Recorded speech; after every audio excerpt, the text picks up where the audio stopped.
Low-maintenance shrubs you shouldn't prune much.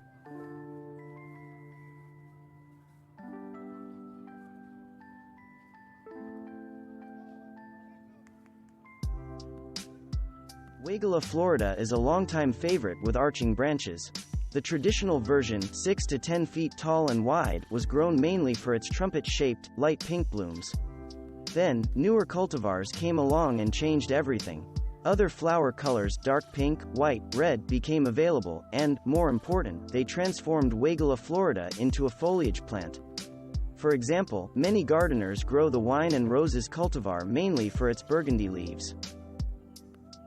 Ninebark, Physocarpus opulifolius, is a late spring bloomer with pinkish-white flowers, but it typically makes a bigger contribution to the landscape with its leaves borne on arching branches.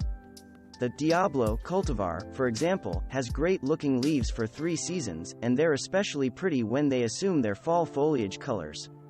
The branch's peeling bark provides winter interest. This shrub grows 8 to 10 feet high with a similar spread.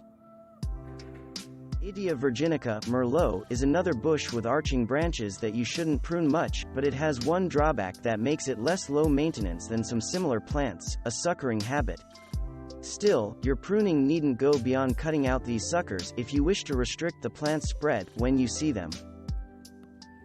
If the yellow flowers of Forsythia don't say, "Spring has arrived," to you, then you're just not a spring person. The hybrid FX intermedia, a fine specimen shrub with arching branches. If you want to push the arch further, F. suspensa provides you with a weeping habit. Either way, avoid hacking off the tops of these shrubs, which ruins their looks. Restrict yourself to removing suckers if you wish to avoid spreading and rejuvenation pruning. The ultimate early spring flowering shrub, blooming even before Forsythia, Hamamelis ex intermedia Arnold Promise, starts blooming when the calendar still says winter. For best effect, skip the pruning and let it achieve its natural vase-shaped form of 12 feet with a similar spread. While yellow flowers are its signature feature, you can get good orange fall color by locating this bush in full sun, mixing compost into the ground to promote fertility and drainage, and keeping its soil acidic. It grows in zones 5 to 8. Spirea times Van Houte is a classic shrub for foundation plantings in zones 3 to 8. If you decide to use it this way, just make sure you don't jam it right up against the house wall. Take into account its mature dimensions of 5 to 8 feet tall and 7 to 10 feet wide. Dig your hole 6 or 7 feet away from your foundation when planting and just let it grow naturally, assuming the graceful shape that has made it a perennial favorite. Grow it on the south or west side of your home, since it likes full sun.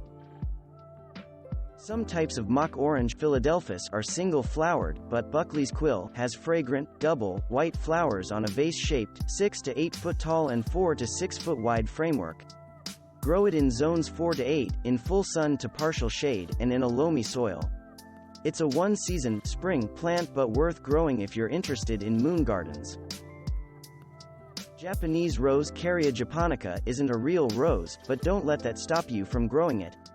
With spring flowers that rebloom periodically in summer and fall, and with Kelly green bark that creates winter interest, it has plenty to offer. It's an easy plant to grow. Problem is, it may be too easy to grow, as it produces suckers that you'll have to pull out if you don't want more of it. Japanese rose is suitable for zones 4 to 9. Because of its size, 10 feet by 10 feet, this is one flowering shrub that you'll definitely have to plan for before planting. Install beauty bush Colquitzia amabilis, where it'll have plenty of room as it matures. You'll be glad you did when its vase-shaped framework gets so flooded with pink, bell-shaped flowers that the shrub becomes a focal point of your spring landscape. It grows in zones 4 to 8. Purple beautyberry Calicarpa dichotoma is one of the more novel low-maintenance shrubs for zones 5 to 8. The arching branches become loaded with purple berries in fall after displaying small, pink flowers in summer. In full sun it may become 4 feet tall and somewhat wider than that. If not pruned, in partial shade, it tends to stay a little smaller. Thanks for watching. Subscribe for more interesting videos. And please hit the like button for the YouTube algorithm.